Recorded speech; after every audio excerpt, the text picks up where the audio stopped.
Hello and welcome to How to Pass Numerical Reasoning Tests with me, Tim, from Grad Tests. This is the first in a series of videos which is going to really help you excel at taking numerical reasoning tests. This first video is really just an introduction to the topic, and in the later videos in the series we'll deep dive into lots of worked examples to show you all the common tricks and patterns and tips for taking numerical reasoning tests and doing really well. So what are they? Well, usually you'll get presented with a graph, table, or chart, and it's your job to interpret data and make some simple calculations. You'll then choose your answer from a series of 4 or sometimes 5 options. Let's have a look at this example. So on the left you can see that there's a simple table, and it appears to be something to do with internet service providers and their market share. And you've got data over a series of years. You've then got a question on the right hand side which requires you to make a basic calculation, and you've got 4 options to choose from. So my top tip here is to watch out for what I call the dirty tricks. So the dirty tricks that the test providers might play on you are led to make you choose the wrong option, basically. So you're going to have to look out for things such as scales changing. So let's have a look at this last example. You can see that the scale of the table is in thousands, if you read the title there. But then the answer is not in thousands. Okay, so you're going to have to do a conversion between 2 scales. You might come across graphs with changing axes or confusing axes. Maybe the X and Y have been swapped. You might have to make conversions, let's say from milliliters to liters, or from euros to pounds, or that kind of thing.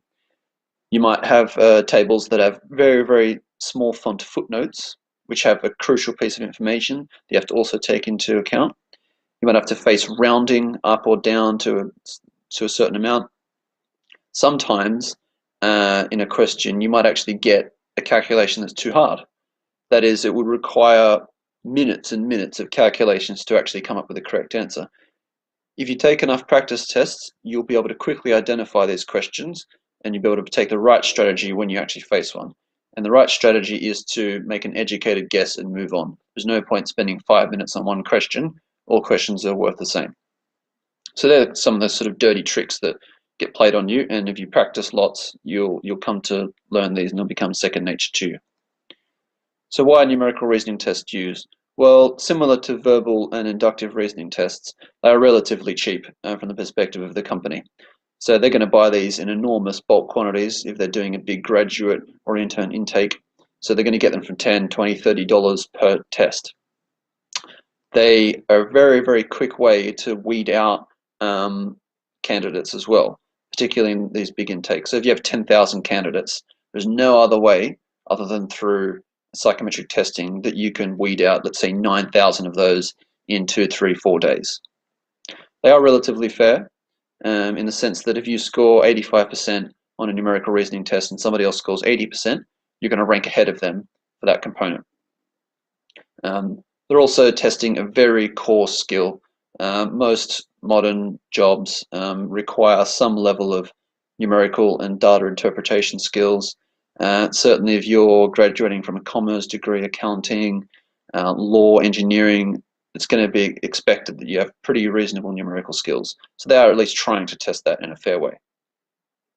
In terms of who uses them, look, everybody from the big management consulting companies, big 4 accounting companies, your investment banks, your big corporates in Europe and North America and Asia, big resources companies, everybody's using numerical reasoning tests.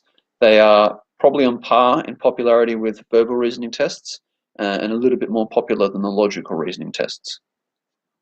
In terms of when they're used in the recruitment phase, look, in general, psychometric testing often comes straight after the application stage. You'll go onto the company's website that you're applying for, you make that application, and then you may or may not get a test invite via email, and you'll have to sit that test online. Now, this is my next top tip. Make sure you take the test yourself. It's very, very tempting if you have a particularly smart friend to get them to take the test for you, but it's a very, very risky strategy, and I recommend against it. The reason is, if you look back at the phases of the recruitment process here, if you complete the test online and you do well and you pass, or your friend passes for you, and you get past the CV review and you get to some form of interview stage, could be in a big assessment center or Super Saturday, or it could be just a one-off interview.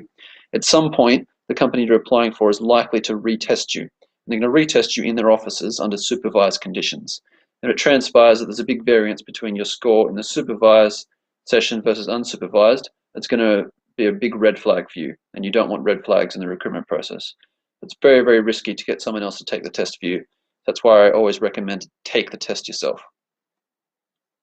How to prepare: don't forget the basics of any test preparation. You need to be well rested, so that means not doing the test at 6 a.m. or midnight. Make sure you've had a good rest, you've slept a lot and everything's going well there. Perhaps have a cup of coffee, a cup of tea, get a bit of caffeine into you. Make sure you don't do it while you're in a rush, so don't duck in between 2 tutorials or 2 lectures into a room to do the test. Not a good idea. Make sure you have absolutely no distractions. So even a momentary distraction, if somebody comes and asks you a question, or you notice something out of the corner of your eye, that can lose 10, 15, 20 seconds easily from your train of thought. And that will easily be the difference between answering one more question in the test, which are often very time pressed. And 1 mark either way could well be the difference between you passing and failing, passing being getting an interview, failing being not getting an interview. So make sure you have absolutely no distractions.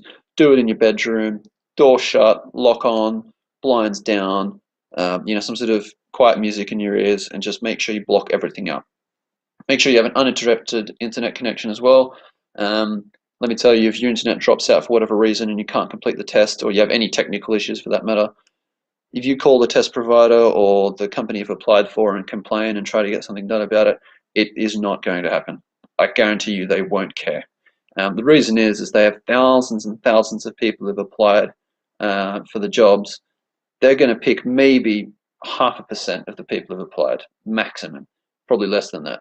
So you're just another candidate, and there's no point them spending time trying to sort out your technical issues. They're not going to listen to you, as harsh as that may sound. Make sure you complete it with a mouse rather than a tablet or a mobile. These sites aren't optimized for use on those devices, and also as opposed to a laptop with a keypad or a swipe pad, because it's going to be much more efficient to select the answers using a mouse. And again, that may seem slightly pedantic, but I can guarantee you, if you save 1 second per question, it's going to be an extra 30 seconds roughly that you're going to be able to spend on answering other questions and improving your score. For numerical reasoning tests, always a good idea to have a spreadsheet open.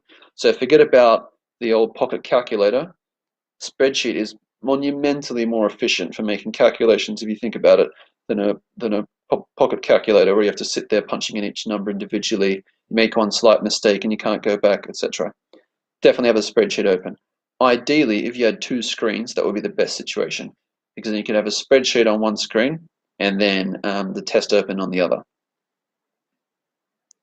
How do you do? Well, there are no shortcuts. There are no shortcuts, sorry to say that. The only way is to practice, practice, practice. And what you need to practice are the practice tests themselves. So don't bother about, thinking of innovative ways to improve numerical skills by doing Sudoku and, adding up numbers in your head and that kind of stuff. Forget about it. Just do the practice test. That's how you're going to get the biggest bang for your buck. And by taking the practice tests, you're going to get a lot of things. First and foremost, you're going to be on the lookout continually for what I call these dirty tricks.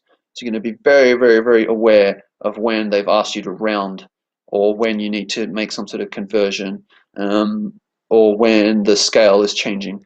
All those common patterns and tricks you're going to have in the forefront of your mind. You won't have to remember them consciously. They're just going to be there as part of your toolkit, and you're going to do really well because of it. You're also going to learn the best way to manage your time during the test. Some people like to go as quickly as possible to get to the end with a bit of spare time and go back and check their answers. Some people like to space it out. You'll figure out what works for you. And you're going to get a fantastic attention to detail. There's going to be tiny, tiny little things in there that are going to make the answer go one way or the other, and you're going to learn to be picking those up. So my final top tip is focus. Focus is so important in so many aspects of life, particularly here. So again, to practice, to do well at these tests, in the actual testing environment, just take the practice tests. They've been specifically designed to prepare you to actually do well in the tests. So what now? Well, watch part 2 of this video series where we're going to go through some worked examples of actual numerical reasoning tests. And you get the answers, you're going to learn some tricks and tips. You're going to really excel if you watch that video. You can also go right away and take a free practice numerical reasoning test at gradtests.com.au. And if you have any questions, comments, or you need any help, feel free to flick me an email, tim@gradtests.com.au. I'll be happy to help you out. And that's all for today, guys. Thanks very much.